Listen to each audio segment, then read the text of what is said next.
Welcome back, welcome back. It is me, BrittReacts, and today we're going to react to Mr. James Gregory. This conversation happens at every funeral.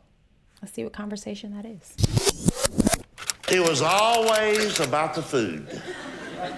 Don't you all remember how we would spend more time talking about the food and who brought which dish than we would the guy who actually passed away? I mean, remember, this poor fellow has not even been buried yet. But is anybody talking about him? Oh, no, hell no.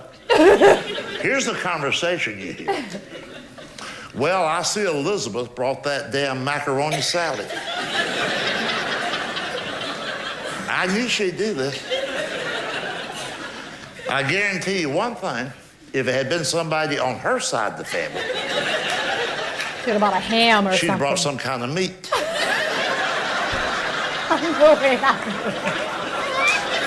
I knew it.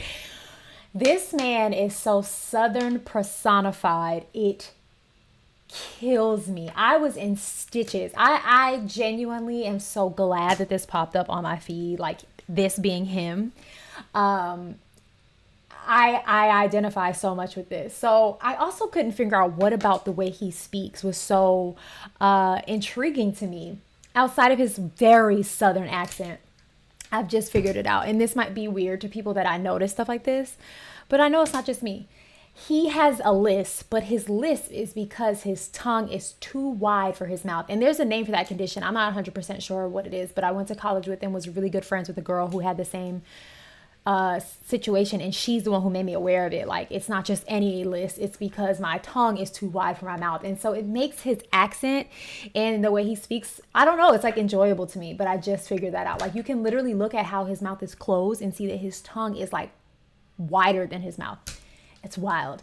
I have been to enough funerals in my life, and after the funeral it's called a repast, and it is usually a time where you eat quite well, as far as I'm concerned. And I've never really heard this conversation, but there is always something being chattered about that's super gossipy and not about the person it should be about.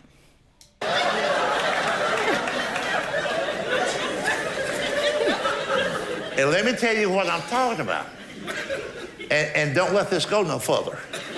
Right, that's what I'm saying, it's super gossipy. A year ago, when her sister's husband died, he's the one that got killed in a grain silo. A grain silo? What happened was he dropped his big lighter down in there.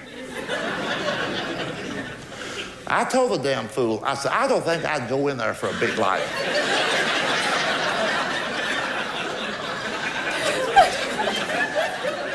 He said, I just bought that lighter this morning. I said, well, hell, jump.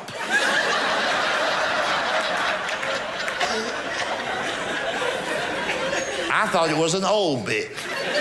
An old bit.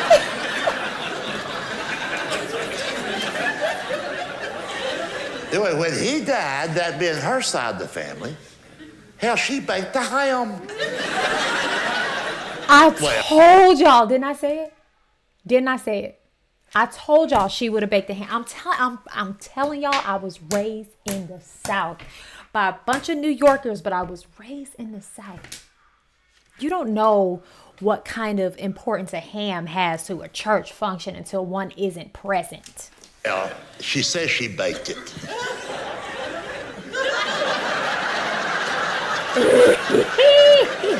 She didn't bake that damn ham.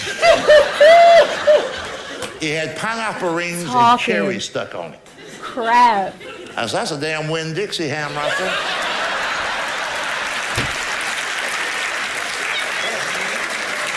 Another Southern staple. I don't want to start nothing.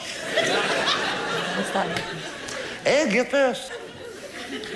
Get this. About 6 months later, her nephew died. 19-year-old nephew. Oh. Nobody knows why. He just died. I think it was the stab wounds.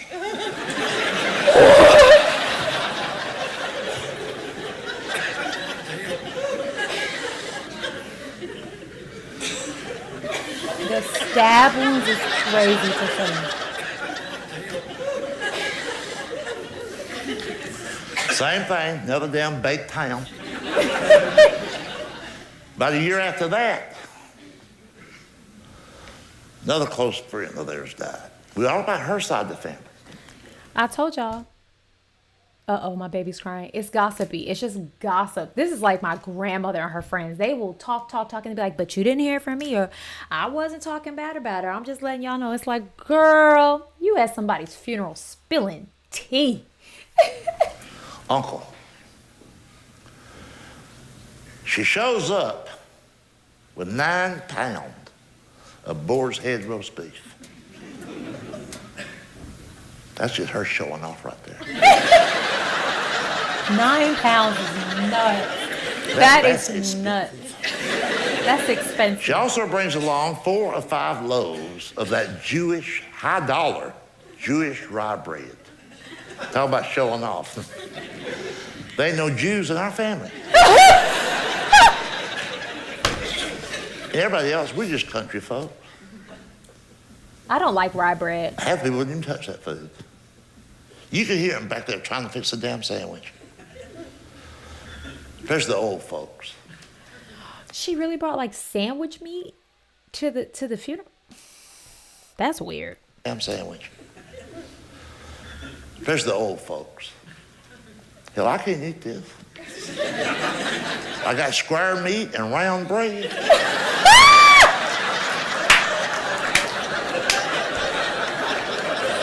I've never thought about that in my life. Square meat and round bread.